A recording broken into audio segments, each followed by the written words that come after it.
नमस्कार, true crime story channel पर आप सभी का स्वागत है।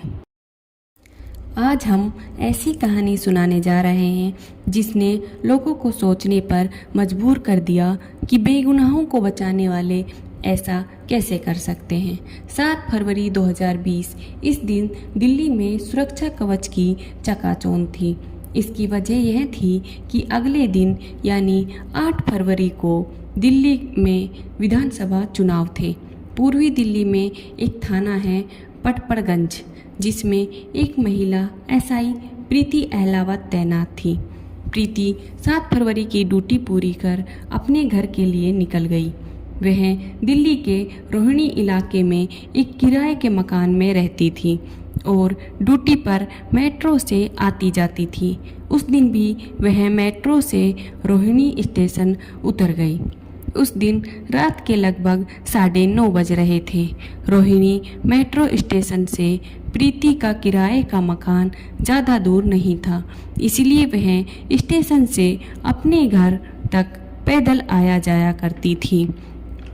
रोज की तरह आज भी वह अपने घर की तरफ पैदल चल दी। वह मेट्रो स्टेशन से आगे करीब 100 मीटर ही चल पाई थी कि किसी ने उसके बराबर में आकर 3 गोलियां चला दी, जिसमें से 2 गोलियां प्रीति के सर में और 1 गोली उसके बगल से निकलकर पास में से जा रही गाड़ी के पिछले शीशे में जा लगी। प्रीति को गोली लगते ही वह जमीन पर गिर गई और तत्काल ही उसकी मौत हो गई। हमलावर वहां से तुरंत फरार हो गया। आसपास गुजरने वाले जिन लोगों ने ये नज़ारा देखा उनके होश उड़ गए, क्योंकि इस घटना को 20 सड़क पर अंजाम दिया गया था। इसके बाद वहां मौजूद एक आदमी ने पुलिस को फ़ोन किया और दिल्ली पुलिस तुरंत घटनास्थल पर पहुंच गई। जैसे ही प्रीति का आईडी कार्ड पुलिस ने देखा तो उनको पता चला कि यह युवती दिल्ली पुलिस में सब इंस्पेक्टर है, तो उनके होश उड़ गए और तुरंत इसकी सूचना रोहिणी जिले के डीएसपी और अन्य पुलिस अधिकारियों को दी गई। पुलिस प्रीति को देखते ही समझ गई कि वो मर चुकी है, लेकिन फिर भी पुलिस उसे जल्दी से डॉक्टर बाबा साहेब अम्बेडकर हॉस्पिटल लेकर गए। वहां जाते ही डॉक्टरों ने प्रीति को मृत घोषित कर दिया। इस घटना के अगले दिन यानी 8 फरवरी को विधानसभा चुनाव होने थे। ऐसे में दिल्ली पुलिस की एक अफसर की हत्या हो जाना काफ़ी निंदनीय घटना थी।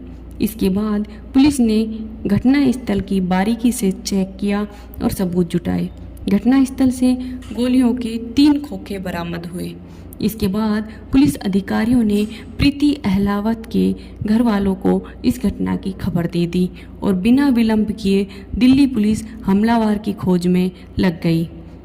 जिस इलाके में प्रीति की हत्या हुई थी उस एरिया के सभी सीसीटीवी फोटोज खंगाले गए, जिन्हें देखकर पता चला कि जब प्रीति रोहिणी मेट्रो स्टेशन से अपने घर जाने के लिए पैदल निकली तो एक युवक वहीं से उसका पीछा करना शुरू करता है और कुछ दूरी पर चलकर प्रीति के नज़दीक आकर 20 सड़क पर इस घटना को अंजाम दे देता है और तेज़ी से दौड़कर पास खड़ी कार में जाकर बैठ जाता है और वहां से फरार हो जाता है। सीसीटीवी फोटोज में उस युवक का चेहरा नहीं दिख रहा था, इसीलिए पुलिस उसको ढूंढने में लग गई और प्रीति जहां तैनात थी वहां के पुलिसकर्मियों और उसके माता पिता से पूछताछ कर कातिल के बारे में क्लू ढूंढने लगी। वहां से पुलिस को यह जानकारी मिली कि प्रीति और दिल्ली पुलिस के एक एसआई दीपांशु राठी के बीच काफ़ी अच्छी दोस्ती थी, लेकिन कुछ दिनों से प्रीति ने दीपांशु से दूरियां बना ली थी। इसके बाद पुलिस ने सोचा कि कहीं प्रीति की हत्या की वजह दीपांशु तो नहीं है। ये सोचकर उसी रात दीपांशु के बारे में छानबीन शुरू कर दी तो पता चला कि उसकी पोस्टिंग दिल्ली के भजनपुरा थाने में है। इसके बाद पुलिस ने भजनपुरा थाने से उसका मोबाइल नंबर पता किया और उसके नंबर को सर्विलेंस पर डाल दिया। दीपांशु के फ़ोन की लोकेशन दिल्ली से सोनीपत होते हुए आगे बढ़ रही थी और अचानक मूर्थल के पास जाकर रुक गई। दिल्ली पुलिस भी उसका पीछा करते हुए 8 फरवरी की सुबह तक वहां पहुंच गई। उस लोकेशन पर एक कार खड़ी थी। जब पुलिसकर्मियों ने कार को देखा तो वो हैरान रह गए, क्योंकि दीपांशु उस कार में मृत पड़ा था और उसके हाथ में सरकारी रिवॉल्वर थी और उसकी कनपटी से रक्त बह रहा था। पुलिसकर्मी देखते ही समझ गए कि दीपांशु ने आत्महत्या की है।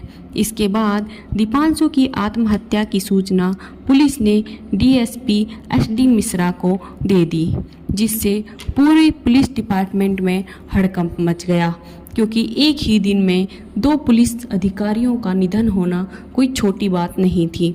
दीपांशु द्वारा आत्महत्या करने के बाद यह स्पष्ट हो गया कि दीपांशु राठी ने ही प्रीति अहलावत को गोली मारकर खुद आत्महत्या कर ली।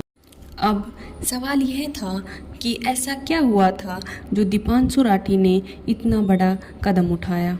दीपांशु के परिवार वालों को इसकी खबर दे दी गई। दीपांशु का परिवार सोनीपत के शास्त्री कॉलोनी में रहता था। ये खबर सुनकर दीपांशु के पिता दयानंद राठी और अन्य परिवार के लोग घटनास्थल पर पहुंच गए। वे सभी काफ़ी गहरे सदमे में थे। इसके बाद पुलिस ने घटनास्थल से सबूत जुटाए और दीपांशु के पिता दयानंद राठी और अन्य लोगों से पूछताछ की। इसके बाद पुलिस टीम थाने लौट आई। 8 फरवरी की सुबह करीब 8 बजे प्रीति के पिता और अन्य परिवार वाले भी हरियाणा से दिल्ली पहुंच गए। प्रीति के कत्ल को लेकर वे भी गहरे सदमे में थे और रो रो कर उनका बुरा हाल था। यहाँ आकर उनको पता चला कि प्रीति को गोली दिल्ली पुलिस के ही एक एसआई दीपांशु राठी ने मारी थी और उसने स्वयं भी आत्महत्या कर ली। इस बात को सुनकर प्रीति के पिता ने बताया कि दीपांशु कई दिनों से मेरी बेटी को परेशान कर रहा था। इसकी शिकायत मैंने उसके घर वालों से भी की थी, लेकिन फिर भी उसने अपनी हरकतें बंद नहीं की और मेरी बेटी की जान ले ली। मृतकों के परिवार वालों और रिश्तेदारों से पूछताछ करने के बाद इस केस का पूरी तरह खुलासा हो गया। दीपांशु हरियाणा के सोनीपत का रहने वाला था और उसके पिता का नाम दयानंद राठी था और वे खुद हरियाणा पुलिस में थे और 4 महीने पहले ही एसआई के पद से रिटायर हुए थे। सन 2018 में दीपांशु का चयन पुलिस में एसआई के पद पर हो गया था और ट्रेनिंग के दौरान ही दीपांशु की मुलाकात एसआई की ट्रेनिंग कर रही प्रीति अहलावत से हुई थी। प्रीति अहलावत हरियाणा के रोहतक ज़िले में रहने वाली थी। प्रीति की बड़ी बहन और मां टीचर थी और प्रीति के पिता बीएसएफ में थे जो रिटायर हो चुके थे और भाई न्यूजीलैंड में कंप्यूटर इंजीनियरिंग की पढ़ाई कर रहा था। देखा जाए तो दोनों काफ़ी सभ्य और अच्छे परिवार से थे। प्रीति ट्रेनिंग के दौरान से ही दिल्ली के रोहिणी में किराए के फ्लैट लेकर रह रही थी। ट्रेनिंग के दौरान हुई प्रीति और दीपांशु की मुलाकात धीरे धीरे दोस्ती में बदल गई। जून 2019 तक ये अच्छे दोस्त बन गए और इसके बाद ये दोस्ती प्यार में बदल गई। दीपांशु ने तो तय कर लिया था कि वह शादी करेगा तो प्रीति से ही, और ड्यूटी के बाद अक्सर दोनों साथ समय बिताने लगे। प्रीति और दीपांशु ने तय किया कि दोनों अपने घर वालों की मर्जी से शादी करेंगे, तो दोनों ने अपने अपने घर वालों को इसके बारे में बता दिया। दोनों के घर वाले पढ़े लिखे और समझदार थे, इसलिए दोनों के बीच का प्रेम देखकर शादी के लिए हाँ कर दी।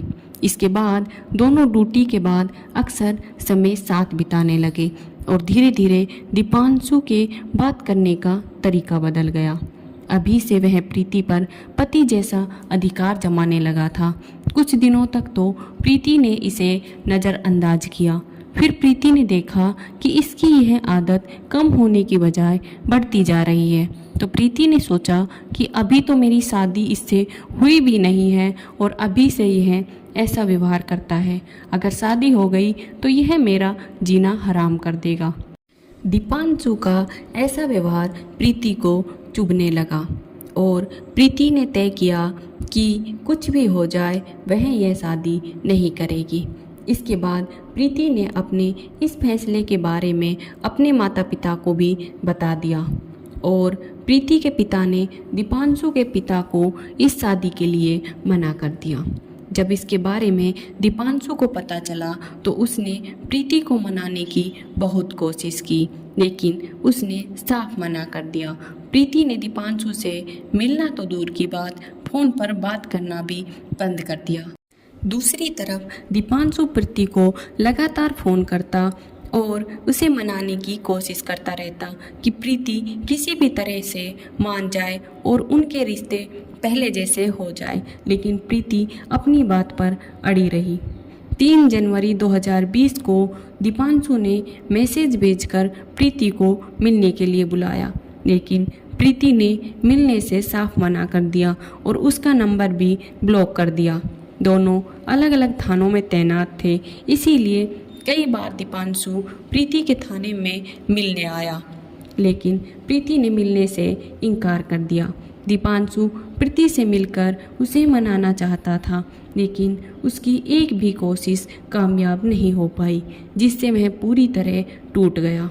अचानक से प्रीति की दीपांशु से दूरी बना लेना दीपांशु से सहन नहीं हो रही थी और उसे समझ नहीं आ रहा था कि वह क्या करे।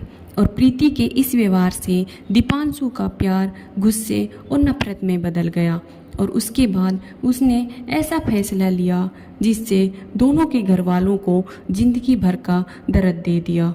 दीपांशु 2 दिन पहले यूपी में एक केस के सिलसिले में गया था, तो वह सरकारी पिस्टल भी लेकर गया था। वहां से लौटने के बाद उसने वह पिस्टल और गोलियां जमा नहीं करवाई और जब 7 फरवरी को दीपांशु अपनी ड्यूटी पूरी कर अपनी कार से रोहिणी मेट्रो स्टेशन पहुंचा। कार को साइड में लगाकर वह प्रीति का इंतज़ार करने लगा।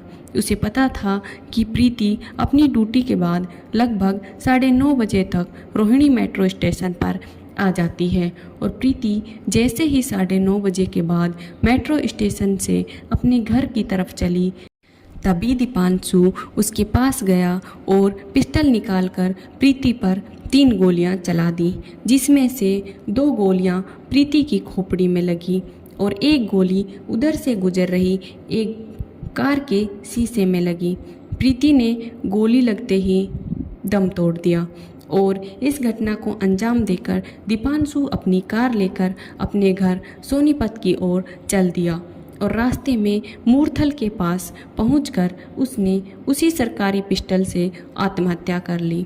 इस केस में हत्यारे ने हत्या कर खुदकुशी कर ली थी, तो पुलिस ने इसकी फाइल बना सबमिट कर दी।